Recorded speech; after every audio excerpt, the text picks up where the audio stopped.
So I've been seeing this go around. I don't disagree with it. You'll see the image. I actually have a problem with it, though. Alright, so something I'm going to say, some people are going to try to argue, but the proof's in the funding and everything. Some of the top characters have some of the best of what they have, right?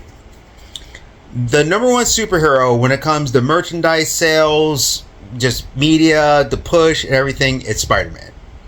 Now, I know some people are going to try to argue this, but no, it's already been proven. Spider-Man, without a movie, easily clears $1 billion a year.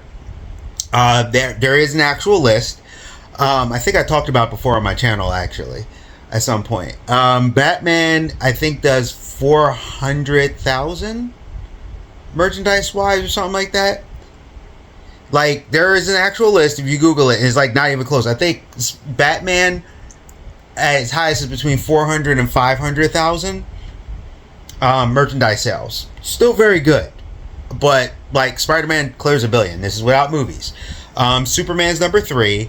Now, this could have changed at some point, but Spider-Man's been number 1 for, like, years at this point. Like, many years. I know Avengers were like number 4. That's probably going to be overtaken by the X-Men, I'm going to guess. But there's like a few on there, Iron Man, stuff like that. But the Avengers is like number 4. Like I said, Superman's number 3, Batman's number 2, Spider-Man's number 1. I know amongst kids, I've come to find out, which is very interesting, that Hulk is like really popular. Which I find cool because Hulk's like my favorite, but I liked Hulk from when I was a kid. So interesting that like even my niece, she like loves the Hulk, and I was surprised because she like Ghost Spider and stuff. But she's like, no, I think she even asked for a Hulk toy. So very interesting, but neither here nor there. So what I find funny, like I love this. They're not wrong with this. But when you like go through like Batman, I mean they celebrate Christian Bale, Adam West. He's done voices. For other and Batman, I think it was, which one was he, like the Phantom Stranger? Was that Batman Brave and the Bold?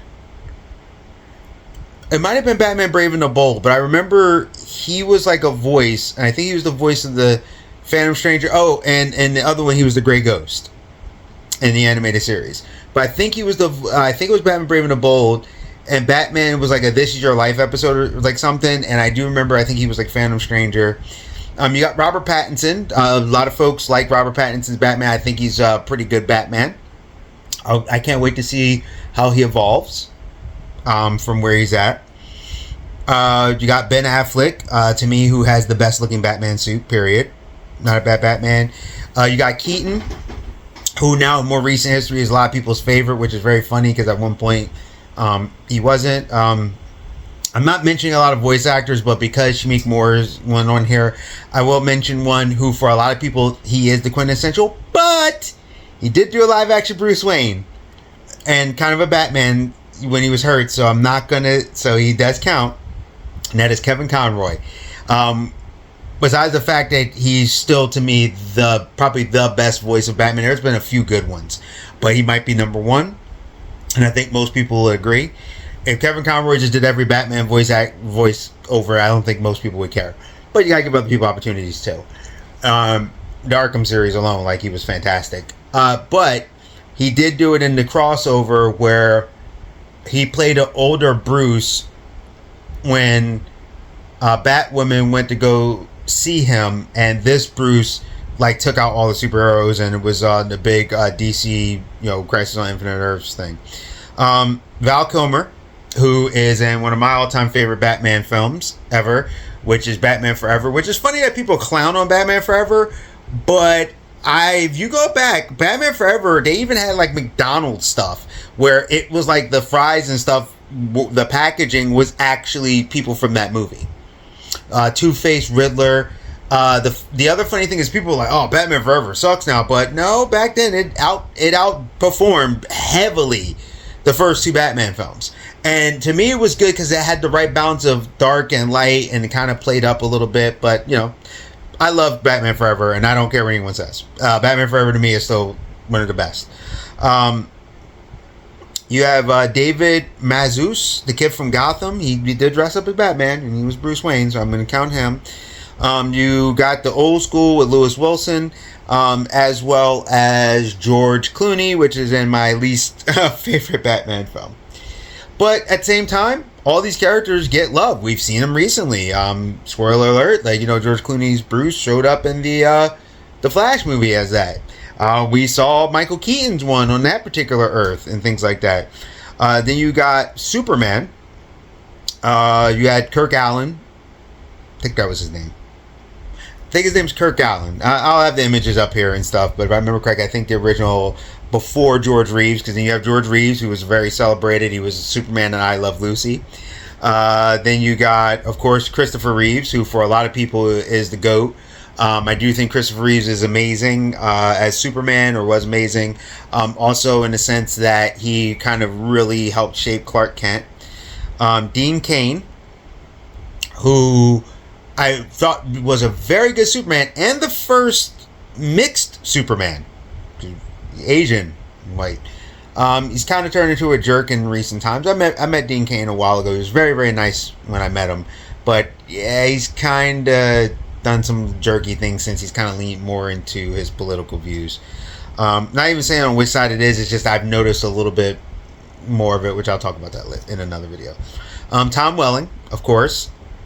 And Brandon Routh, who got to play Superman again in the Crisis on Infinite Earths, and I really like that costume. It's one of my favorite Superman costumes. The Crisis one. I thought it looked awesome with the black S and stuff, and they bulked him up with like the muscles in the suit, but he really looked good in that. Then you got like Catwoman, who gets very celebrated. That's why I always laugh when they complain about the black Catwoman, because you got Julie Newmar, Lee Merriweather, I think it was. Correct me if I'm wrong. Of course, Eartha Kitt was one of the original ones, was black. That's why I don't really go off about Catwoman, because she was in the same series, but just never questioned it. She just was. And I guess it was just different Catwomen. Of course, Michelle Pfeiffer, who to me was legendary as Catwoman. Great Catwoman. Anne Hathaway, who's from Christian Bale's one. Looked very good in there and stuff, but I preferred Michelle Pfeiffer myself. Halle Berry played Catwoman. Catwoman had her own movie. One of the best looking Catwomen. Let's just say this. I can watch that movie on mute. We'll just say that. One who I would love to see in a current one, Cameron Bicadova. I would love to see her play in the current DCEU as Catwoman. Actually, I wouldn't mind Young Boy. He's old enough now. David could probably pull off, but Batman's gonna have a kid, and he might be a little too young for that. But Cameron Bicadova could totally pull off Catwoman right now, and I think she'd be great. She's a great dancer. Has a good build for like the athleticism, the leaning and stuff, yet young enough to do. And of course, Zoe Kravitz. I thought who actually did a decent job. You got people who show love to, and these characters, like, people show love to these people, like these characters that I'm naming, right? You got Wonder Woman with Gal Gadot. People, show love for the first film, the second film, but the first film, awesome. Linda Carter, of course, when she showed up in the second film, she's the legend. Kathy Lee Crosby. And I'm only talking about the ones that was televised. There was also Lily. Why can't I remember her name? The little girl, Espel, who could play Wonder Woman. She played her as a kid. I know Adrian Padalecki played Wonder Woman, but it was a pilot, so it never got released. There was another one that did a pilot too, never got released. So I mean, but people know about it. And you know what else is funny? Thinking about Superman, totally forgot. Of course, Cavill, David Corenswet, and Tyler Hoechlin, who is my favorite Superman. I don't know why my brain kind of stopped at Brandon Routh. But yeah, so you got all these characters. They get a lot of love. They get a lot of attention as I'm going through. A lot of people like are hard about Cavill being their Superman. There's people who enjoy David Corenswet. I thought David Corenswet's more innocent kind of Superman is good.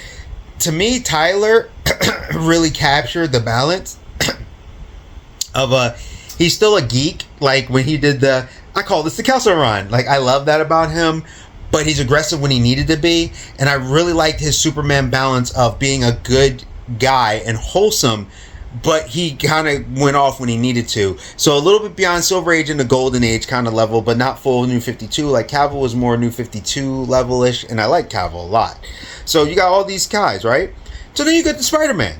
And it's like, okay, you got Tobey Maguire, Andrew Garfield, Tom Holland, Shameik Moore. You know, I don't think his career's going to go too much further after that because he's kind of got some issues, we'll just say. And then, you know, they talk about Nicolas Cage. And this image shows these guys, and they're like, he's the greatest because each one of these are great performances, which is awesome. And yet, you've seen these characters, some of them have interacted, like I said, mixed in other stuff and everything, or they showed up in the crossovers in some way, shape, or form. And then something hit me when I saw this picture. And it made me think of when I saw No Way Home. Why? Oh, why aren't we using Nicholas Hammond? You know, the OG Spider-Man live action? Still alive. I would love to see him maybe in these new movies, maybe come up and go, hey kid, I'm that OG Spider-Man. Don't get me wrong. I love the Amazing Spider-Man with, you know, Andrew Garfield, Tobey Maguire Spider-Man, and the Spider-Man with subtitles. You know, No Way Home, you know, or subtext. And I was really thinking about it. Nicolas Cage's Spider-Noir, which I have not gotten to watch yet, but everyone's telling me it's awesome. And I'm like, yeah, you're getting to see other spiders, Miles Morales. That's how popular Spider-Man is. Spider-Man is so popular that other spider characters can get love, and people are like, yeah, boy! Even Amazing has his fan base, even for people that try to trash on Amazing, right? Japanese Spider-Man, people love that. But what about Nicholas Hammond? Why isn't this guy showing up in the movies? Why isn't this guy, like, y'all couldn't have, like, squeezed him in or did a thing with him or something? And I'm, like, really thinking about it. And I'm like, yo, why can't this guy get the respect? I like his Spider-Man show. I think it ran for 2 seasons. I actually enjoyed it. I have it on tape, a few episodes on tape somewhere. Oh, yeah, VHS tape and a beta. Catch up. I got all the hard media. But anyway, and I'm kind of looking at Marvel like, can we get this character to, I don't know, maybe get some kind of love? Can he show up in maybe Secret Wars and don't kill him off? Have him be like the veteran Spider-Man, like the veteran Spider-Man. And it's just one of those things that, like, I don't even think people mention him a lot. Like, I'm like, Nicholas Hammond is that dude. Like, he's the original Spider-Man. He's the original live-action Spider-Man. And it just sucks that he doesn't get enough attention. And it's like, all these guys are great. I love Nicolas Cage. I tell people time and time again, if Nicolas Cage in a movie, I will give it a chance. Because 9 out of 10, I'll probably enjoy the movie, or at least I'll enjoy his performance. And I've been like that forever. Ever since Nicolas Cage mentioned that his last name is based off of a comic book character, you know, Luke Cage, supported him ever since. And I also just think he's a good actor. But yeah, I just sitting back, I'm like, I don't understand. Why hasn't Nicholas Hammond gotten that love? And I'm glad Nicolas Cage got to play, you know, his version of Spider-Noir. But I was like, wow, wouldn't it have been cool to see Nicholas Hammond play something? So I don't know. If you never watched it, go back and watch the original. It's still really cool. Like I said, Japanese Spider-Man is awesome. But I feel like while Nicholas Hammond is alive, I mean, Adam West gets the love. Christopher Reeve gets the love. It sucks that he died. Because, I mean, he was great in Smallville. That was so cool when he knew all the Kryptonian stuff. We'll forever love Christopher Reeve's Superman. And I don't care what anyone says. I love Superman 3. And it's funny because people rag on it, but yet one of the most talked about things with Reeves' thing is when he plays the bad Superman. I love Superman 4, but it's because I just like to see 2 superhero guys fight in the Solar Man. It was just kind of fun. And I love the fact he was like, Superman, what are you doing? I don't know. I just always enjoy that movie. And especially because Superman was sick and he was like, yeah, that movie was, I don't know. The Superman Reeves movies, they got a special place in my heart. All of them. My favorites is definitely, I really love Superman 3. Superman 2 is some good stuff too. But that also shows that Superman, even though people like to do a bypass and they complain about Batman taking people out left and right, it's very funny how they ignored the fact that Superman tortured Zod before he took him out, and all of them were taken out. And no, there is no deleted scene of them walking away with the prison. It's made up. It's a Mandela effect thing for a lot of people. It never happened. Look on the internet for it. You won't find it unless it's like AI. No, Superman, Lois made a joke, knocked her out and said, "You're a pain in the neck." She fell to her death. Superman let a man fall to his death. Then Superman, after he crushed a man's hand and had him shocked, picked him up and threw him. So if y'all gonna sit there and complain about Cavill's Superman taking people out, Batman taking people out, even though Michael Keaton's Batman lit a dude on fire with a jet engine from a Batmobile, you stop complaining about those if you're not gonna complain about those.